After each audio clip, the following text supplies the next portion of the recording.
Bonsoir, il est 20h en Guinée, vous êtes sur KVTV et vous avez raison, bienvenue dans cette édition d'information. Les titres: injures proférées par des blogueurs contre le président de la transition, l'Observatoire guinéen de la cybersécurité monte au créneau. Cette ONG demande l'extradition des auteurs et leur jugement. Construction anarchique et forte inondation en Guinée, le ministre de l'Urbanisme et de l'Habitat et de l'Aménagement du territoire chargé de la récupération des domaines spoliés de l'État promet de servir. Mori Kondé souligne qu'il est urgent d'agir conformément au texte réglementaire. Vous l'entendrez dans ce journal.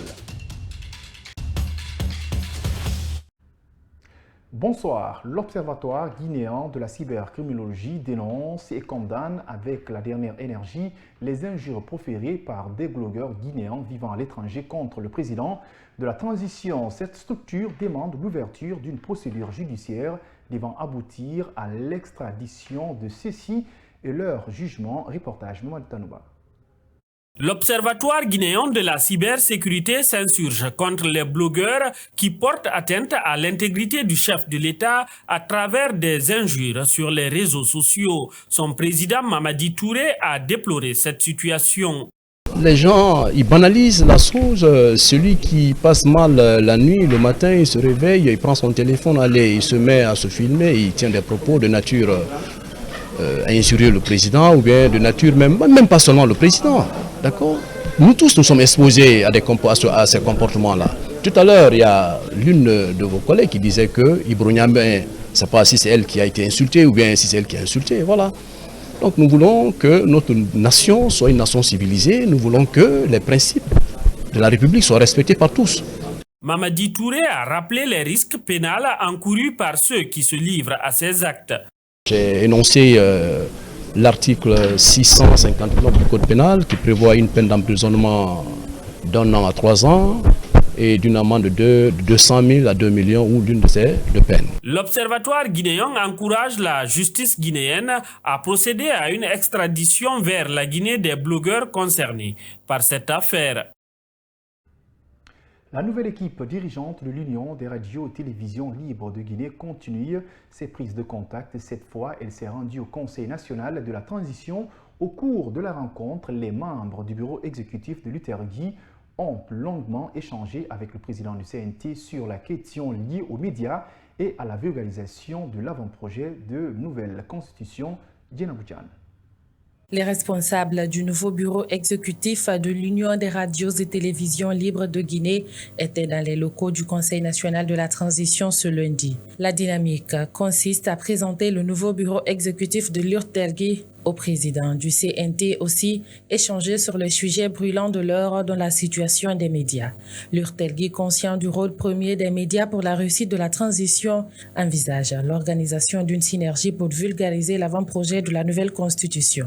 Dans les discussions, bien évidemment, nous avons eu à parler de l'affaire des médias, notamment parce qu'il faut reconnaître que depuis un certain temps, le président du CNT s'est quand même impliqué justement en mettant même en place un comité ad hoc. Autre sujet, c'était aussi le sujet du moment. Il s'agit bien évidemment de l'avant-projet de la Constitution. Vous savez, en tant que médias, comme on l'a dit, nous sommes des entités qui détiennent des torches, ou si vous voulez, qui détiennent la torche qui éclaire le chemin du peuple. Donc, à ce titre, on doit, à tout point de vue, à tout égard, aller vers l'information qui puisse permettre au peuple de se décider et de prendre le chemin qui lui convient. Voilà, donc c'est ce qui nous a amené justement à faire cette proposition, parce qu'aujourd'hui la synergie est devenue une institution de l'UTERGUI. Une démarche de l'UTERGUI bien accueillie par le président du CNT, Dr Dansa Kourouma, après avoir rappelé le processus de rédaction de l'avant-projet de la nouvelle constitution, a invité l'UTERGUI à poursuivre ses efforts pour trouver une issue favorable dans la crise qui mine le monde des médias. Prenant la parole au nom du président du CNT, le directeur de la communication du Conseil national de la transition a appelé les médias à travers l'UTERGUI d'œuvrer pour la cohésion sociale. Ça a été plutôt un plaisir pour le CNT de recevoir l'UTERGUI, qui est une très grande association de la presse dans notre pays, pour lui exprimer tout simplement son soutien, pour dire que les autorités de la transition dans leur globalité ne sont pas contre les médias de notre pays. Ceci est extrêmement important à souligner Nous avons un pays qui s'appelle la République de Guinée. Nous avons un devoir, c'est de le soutenir, c'est de le préserver. Et dans ce cadre-là, justement, les organisations de presse et toutes les autorités de la transition, tous les Guinéens ont le devoir, je dis bien, de faire en sorte que la Guinée soit une et indivisible. Dans l'optique de résoudre la crise qui affecte les médias audiovisuels et garantir le devoir d'information, l'Urtelgui entend poursuivre ces séries de rencontres et d'échanges avec les autorités du pays. Occupation et construction anarchique en Guinée, le ministre de l'Urbanisme, de l'Habitat et de l'Aménagement du territoire chargé de la récupération des domaines spoliés de l'État dresse un tableau sombre de la situation Moricondé fait en lien avec les inondations répétées ces derniers temps à travers le pays avec la forte pluviométrie. Pour lui, il est donc urgent d'agir conformément aux textes réglementaires pour mettre fin à ce phénomène. En Soubaïdou Baldé.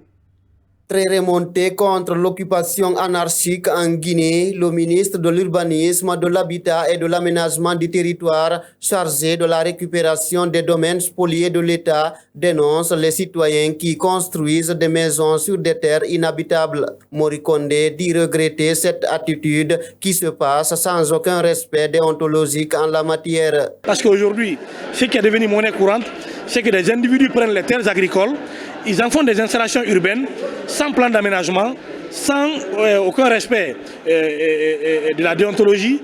Et après, lorsque l'État vient dire à ses citoyens que les zones où vous êtes installés, c'est des zones inondables, c'est des zones agricoles, il ne peut pas avoir d'installation urbaine, ça crée des problèmes. Les inondations en cascade ces derniers jours à travers le pays sont généralement liées à la construction sans plan d'urbanisation. Moricondé soutient que la plupart ce sont des personnes sans permis d'habitation. Les semaines dernières, vous avez constaté que plusieurs quartiers ont été inondés, mais lorsque vous faites le tour de ces quartiers, vous remarquerez que presque la quasi-totalité de ces personnes n'ont pas de permis d'habitation, ils n'ont pas de permis d'installation dans ces zones. Il n'y a pas un plan d'aménagement parce que ces zones ne sont pas destinées à la construction des habitats. C'est destiné à la production agricole, c'est destiné pour les ouvrages de franchissement des eaux usées et autres. C'est pourquoi une décision est déjà prise à cet effet pour mettre fin ou minimiser ce constat lamentable en Guinée, rassure Moricondé. Il donne l'exemple sur les îles de Kassa où la vente des terres est interdite aux autochtones. En plus de la propriété foncière des autochtones qui sont installés, l'État a une préemption sur le foncier de Kassa. Même un autochtone de Kassa ne peut pas vendre son foncier, c'est à l'État seulement il peut le revendre. À plus forte raison, les terres qui appartiennent à l'État dans cette zone, que les individus aujourd'hui se donnent le plaisir de le revendre à travers un système de spoliation très grave. Le ministère de l'Habitat va renforcer le cadre institutionnel, faire des textes juridiques et réglementaires afin de donner un nouveau souffle à ce secteur, conclut le ministre Moricondé. Abordant la question liée aux infrastructures routières, Moricondé indique que depuis l'avènement du CNRD au pouvoir en 2021, 1800 km de routes ont été bitumées et ces statistiques devront, selon lui, augmenter d'ici la fin de cette année. Il est au micro dans Soubaïdou Baldé. Mais aujourd'hui, c'est clair que d'ici le 31 décembre, nous serons à plus de 2000 km de routes bitumées. À date, nous sommes à plus de 1800 et quelques routes bitumées sur tout le territoire national. Vous remarquerez que dès les premières heures du CNRD, 214 km de bitume avaient été accordés aux 5 communes de la ville de Conakry, à des dizaines d'entreprises, mais également 11 villes en Guinée qui n'ont jamais connu de bitume ont été également mis dans un programme présidentiel de reconstruction des routes au niveau des voiries de ces villes. Il s'agit des préfectures de Kérouani, de Mali, de Lelouma, de Koubia, de Gawal, ainsi de suite. Donc, tous ces efforts-là ont été réalisés sous leur CNRD. Mais comme je le disais tout à l'heure sur le plateau, il est beaucoup plus compliqué pour celui qui est en larmes sous une forte pluie, que les gens comprennent qu'il est en larmes. Assez d'investissements ont été faits pour l'amélioration du réseau routier national, mais ce qui reste à faire, vu qu'il n'y a pas eu assez d'investissements, c'est ce qui est assez énorme. La problématique du courant électrique en Guinée continue à faire parler d'elle encore. La société chargée de la desserte de l'électricité dans le pays est-elle devenue un lourd fardeau pour l'État? Tout porte à le croire. Le ministre de l'Énergie a déclaré que chaque année, elle engloutit 400 millions de dollars. Aboubacar Kamara encourage par ailleurs les Guinéens à accepter de migrer vers les compteurs prépayés pour la maîtrise de leur consommation. Mamadou Tanouba.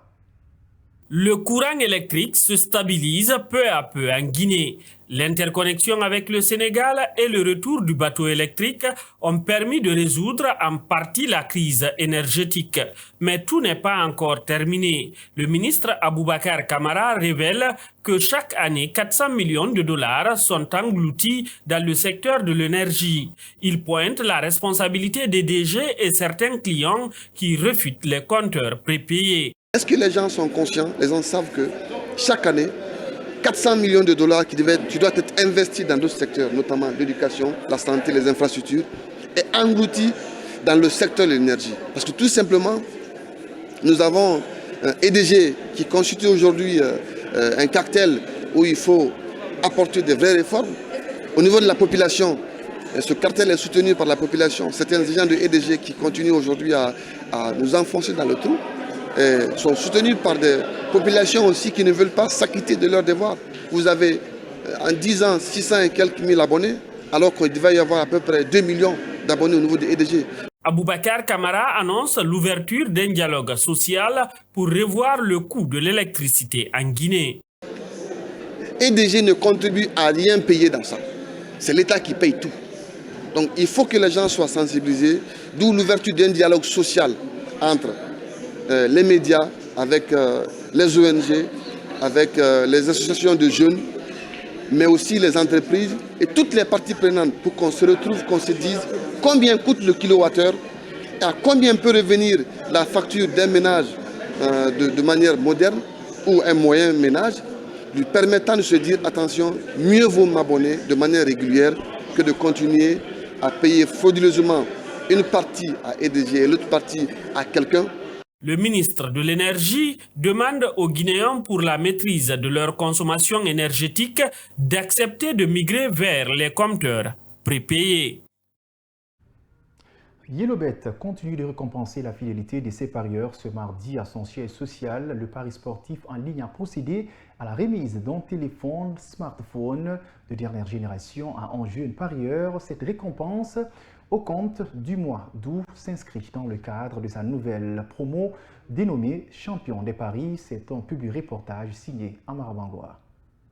La remise est l'expression de récompenser la fidélité auprès de ses parieurs. Yellowbet offre un téléphone Samsung Galaxy S22 Ultra au premier gagnant de sa nouvelle promo Champion des paris. Son secret est d'avoir obtenu les cotes les plus élevées. Sous anonymat, l'heureux gagnant exprime sa joie.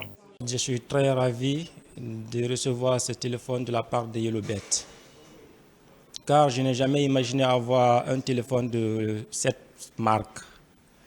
Et ce téléphone va me permettre de me mettre en contact avec plusieurs personnes sur les réseaux sociaux et approfondir encore mes connaissances dans les jeux de paris, surtout de Yellowbet. Je fais appel à tous les jeunes de se lancer dans le jeu de Yellowbet, car c'est un jeu qui n'a jamais d'échec. La promo Champion des paris a été lancée au mois d'août dernier, une occasion saisie par Yellowbet d'être plus proche de la jeunesse pour être au rendez-vous des mutations technologiques. Il faut avoir d'abord 18 ans ou bien plus pour pouvoir jouer à Yellowbet. Donc nous estimons que tous ces jeunes sont d'abord des majeurs qui viennent placer des paris sur la plateforme Yellowbet et nous leur accompagnons parce que les smartphones que nous offrons sont à des prix qui sont élevés. Donc en étant jeune, ça ne serait pas facile de s'octroyer un téléphone pareil, mais en jouant sur la plateforme Yellowbet, le jeune ainsi a la possibilité de gagner ces smartphones qu'il ne pourra pas forcément percevoir comme ça. À la fin de chaque mois, dans ce mois de septembre, le pari sportif en ligne promet de grandes surprises pour ses parieurs qui auront obtenu des cotes plus élevées dans la promo Champion des paris. Pour terminer, pas d'exploit pour le signe national de Guinée en cette deuxième journée des éliminatoires de la CAN 2025. Les hommes de Charles Pakile enchaînent leur deuxième défaite dans cette campagne. L'équipe guinéenne s'incline sur un score de 2-1 face à la Tanzanie. Le signe national qui a ouvert la marque en deuxième période s'est laissé et a répété les mêmes erreurs Donc avec ce résultat, la Guinée reste à 0 points, l'Éthiopie 1 point, la Tanzanie occupe désormais la deuxième place avec 4 points et la RDC est première du groupe avec 2 victoires dont 6 points. C'est la fin de cette édition d'information à tous. Merci de l'avoir suivi et bon suite de programme sur KVTV et au revoir.